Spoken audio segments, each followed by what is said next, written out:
Assalamualaikum warahmatullahi wabarakatuh. Baik teman-teman dimanapun Anda berada,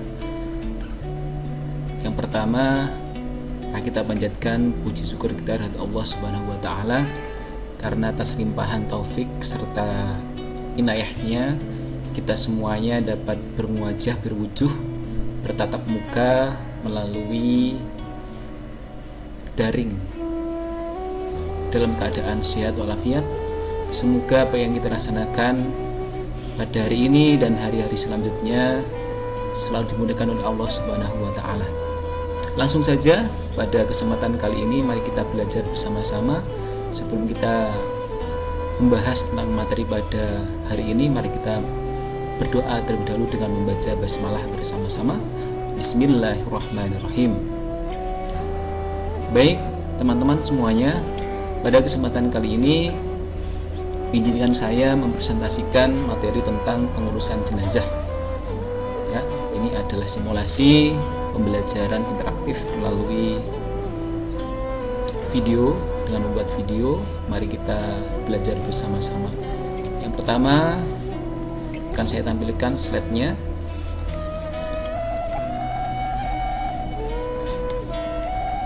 Ini adalah pembukaan mukadimah tentang pengurusan jenazah. Artinya apa? Kita semuanya pasti akan mati dan akan menjumpainya. Kapan itu? Wallahu a'lam. Semoga kita semuanya dipanjangkan umurnya dan umur yang barokah. Kematian adalah sesuatu yang pasti dan kita harus bersedia menghadapinya karena merupakan titik permulaan kepada penghidupan yang kekal abadi. Hanya orang mukmin yang dipanggil menghadap Tuhannya dengan hati yang bersih yang akan memperoleh kejayaan, yaitu memperoleh surganya Allah Subhanahu wa Ta'ala. Semoga teman-teman semuanya yang ada yang dimanapun berada, semoga kita semuanya mendapatkan surganya Allah nantinya. Amin, Allahumma amin. Pada kesempatan kali ini, yaitu kita akan mengurus bagaimana secara fikih tata cara mengurus jenazah. Mengurus jenazah adalah merupakan perkara yang tidak boleh kita tinggalkan begitu saja. Menurut ulama, hukum mengurus jenazah itu adalah fardu kifayah, yang artinya adalah dengan adanya sebagian umat Islam yang mengetahuinya atau mungkin yang mengurusnya, maka selesailah tanggung jawab itu bagi muslim yang lain. Nah, berikutnya, sebelum kita masuk ke dalam pembahasan tujuan pembelajaran pada kesempatan kali ini, yaitu tujuan pembelajaran dengan topik pengurusan jenazah ini diharapkan teman-teman mampu memahami cara memandikan jenazah, cara mengkafani jenazah, cara mensolati jenazah, dan siswa mampu memahami cara menguburkan jenazah. Namun pada kesempatan kali ini saya akan menyampaikan beberapa tahapan-tahapan tentang sebuah kematian yang mana setiap manusia nantinya kita akan meninggalkan dunia dan akan meninggalkan sanak saudara kita. Yang kita tinggalkan hanyalah amal perbuatan kita. Nah, nantinya kita akan juga membahas tentang bagaimana tata cara memandikan jenazah. Kita lanjutkan slide berikutnya. Nah, di sini ada 5 kewajiban sama muslim. Kewajiban seorang muslim kepada muslim yang lain itu ada 5. Yang pertama adalah ketika panjenengan bertemu dengan teman atau saudara, ketika ada teman yang mengucapkan salam, silahkan wajib dijawab dengan salam. Assalamualaikum. Waalaikumsalam. Assalamualaikum warahmatullahi wabarakatuh. Waalaikumsalam warahmatullahi wabarakatuh. Gunanya untuk apa? Adalah untuk mendoakan supaya kita semuanya dalam keadaan sehat, selamat dunia dan akhirat. Yang kedua yaitu menjenguk orang yang sedang sakit. Jadi kalau ada saudara kita yang sedang sakit, maka kita wajib untuk menjenguknya. Berikutnya yang nomor 3, kewajiban semua muslim yaitu mengantarkan jenazah sampai ke kubur, ya. Jika ada teman kita yang telah meninggalkan kita, maka kita bisa untuk melayat dan mengantarkannya sampai ke liang lahat. Berikutnya, menghadiri undangan teman. Jika teman-teman semuanya mendapatkan undangan dari teman-teman kalian, maka seyogyanya kita semuanya itu menghadiri undangan tersebut. Jika memang berhalangan hadir dan memang benar-benar ada udzur dan tidak bisa menghadiri undangan tersebut, maka ucapkanlah dengan kata-kata yang baik, jangan sampai menyakiti teman kita. Gitu. Yang terakhir, yang nomor 5, yaitu mendoakan orang yang sedang bersin. Jika kita mendengar teman kita yang sedang batuk, ya, bersin, itu kita harus mendoakannya. Bersin, alhamdulillah, yarhamukallah, yahdikumullah. Ini adalah 5 kewajiban semua muslim terhadap muslim yang lain, ya. Monggo kita semuanya lakukan, ya, seingat kita. Semoga kita semuanya dalam lindungan Allah Subhanahu wa taala menjadi orang yang mukmin yang selalu berlomba-lomba dalam kebaikan. Berikutnya, tindakan awal ketika berlaku kematian. Nah, apa yang kita lakukan sebagai seorang muslim ketika kita itu menjumpainya? Hendaklah kita mengucapkan innalillahi wa inna ilaihi rajiun. Ketika kita mendengarkan saudara kita telah tiada, maka kita ucapkan innalillahi wa inna ilaihi rajiun, dan kita mendoakan semoga beliau diberikan tempat yang layak, diterima di sisi Allah Subhanahu wa taala, dan meninggal dalam keadaan husnul khotimah. Dan semoga kita semuanya mendapatkan amalan yang kita lakukan selama hidup dunia dan mendapatkan surganya Allah. Yang kedua, yaitu tukarkan pakaiannya dan bersihkan kotoran yang keluar dari tubuhnya. Nah, ini adalah yang kita lakukan ketika kita itu menjumpai orang meninggal dunia. Nanti pasti, ya, kita akan menjumpai baik orang tua kita, saudara-saudara kita akan menjumpai orang-orang yang dalam keadaan sakaratul maut. Terus yang ketiga, berikutnya, rapatkan kedua belah matanya atau tutup, ya. Jika dalam keadaan terbuka matanya, maka tutuplah kedua matanya. Terus selipatkanlah tangannya seperti dalam keadaan sholat. Tangannya dilipat, ya, seperti dalam keadaan sholat. Terus ketika pas mulutnya terbuka, rapatkanlah mulutnya dan luruskanlah kakinya. Ikatkan kedua ibu jari kakinya dan letakkan di tempat yang tinggi, serta hadapkanlah ke kiblat. Ini adalah tindakan awal ketika kita menjumpai orang yang baru saja meninggal dunia. 10 amalan yang bisa menghalangi siksa kubur.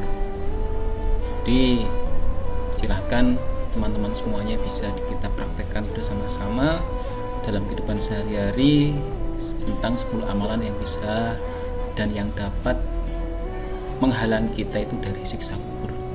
Yang pertama, memelihara sholat lima waktu. Jangan sampai kita itu meninggalkan sholat lima waktu kita, ya. Kalau bisa kita jaga semuanya, sholat kita duhur, asar, maghrib, isya, subuh, jangan sampai kita tinggalkan. Selanjutnya, selalu membaca surat Al-Ikhlas, terutama dalam saat dalam keadaan sakit yang membawa kematian, ya. Berikutnya, senantiasa membaca surat Al-Mulk pada setiap malam, setidaknya malam Jumat. Mati syahid, mati di malam atau siang hari Jumat, mati karena sakit perut, tidak ditangisi mayatnya di waktu kematian seperti perlakuan jahiliyah. Selalu membiasakan diri memberi sedekah. Jika kita itu selama masih diberikan kesehatan, mari kita memperbanyak untuk bersedekah semampu kita dan seikhlas kita. Agar apa? Karena ada beberapa amalan yang tidak akan pernah putus ketika kita itu meninggal dunia. Setelah meninggal dunia, yaitu salah satunya adalah sedekah jariah. Berikutnya, menyempurnakan basuhan wudhu dan menolong orang yang sedang teraniaya. Mari kita saling membantu antar sesama muslim, ya. selalu memohon kepada Allah agar dilindungi dari siksa kubur. Jadi setelah sholat kita berdoa kepada Allah, semoga Allah itu melebur dosa-dosa kita yang telah lalu, dan semoga kita semuanya itu mendapatkan pertolongan Allah. Ya, iyyaka na'budu wa iyyaka nasta'in. Berikutnya di sini adalah 4 kewajiban terhadap jenazah. Sebagai seorang muslim kita harus tahu 4 kewajiban itu apa saja. Yang pertama yaitu mandikan, mengkafani, mensolati, dan menguburkan. Nah, yang pertama yaitu kita harus tahu, yang pertama kali yang kita lakukan adalah memandikan jenazah terlebih dahulu. Apa saja yang perlu kita siapkan? Persiapan memandikan jenazah, yang pertama siapkan tempat yang layak, siapkan peralatan yang perlengkapan, yaitu alas mandi jenazah, wadah air, sabun, pembersih, kapur barus, air, mawar, dan daun bidara agar wangi. Orang yang mandikan adalah muhrim, ya, masih saudara, bisa suaminya atau istrinya atau mungkin sepupunya gitu. Tapi biasanya dilakukan oleh Pak Mutin. Juga boleh mendahulukan anggota wudhu dan anggota badan sebelah kanan. Jadi untuk memulai mandikan jenazah itu diawali dengan kanan dulu, ya. Menutup aurat disunahkan 3 kali. Jadi menyiramnya itu 3 kali. Jenazah bukan mati syahid tanpa dimandikan. Jadi beda ya orang yang mati syahid dengan orang yang tidak mati syahid. Bedanya kalau orang mati syahid itu tidak perlu dimandikan. Berikutnya contoh tempat pemandian jenazah seperti ini ya. Mungkin di lingkungan teman-teman semuanya mungkin sama dengan yang ada di slide ini ya, terkait contoh tempat pemandian jenazah. Cuman kalau kita mengacu, boleh memakai yang seperti ini atau mungkin boleh yang menggunakan tenaga manusia, maksudnya dilakukan oleh manusia yang duduk. Jadi tidak ada tempat yang untuk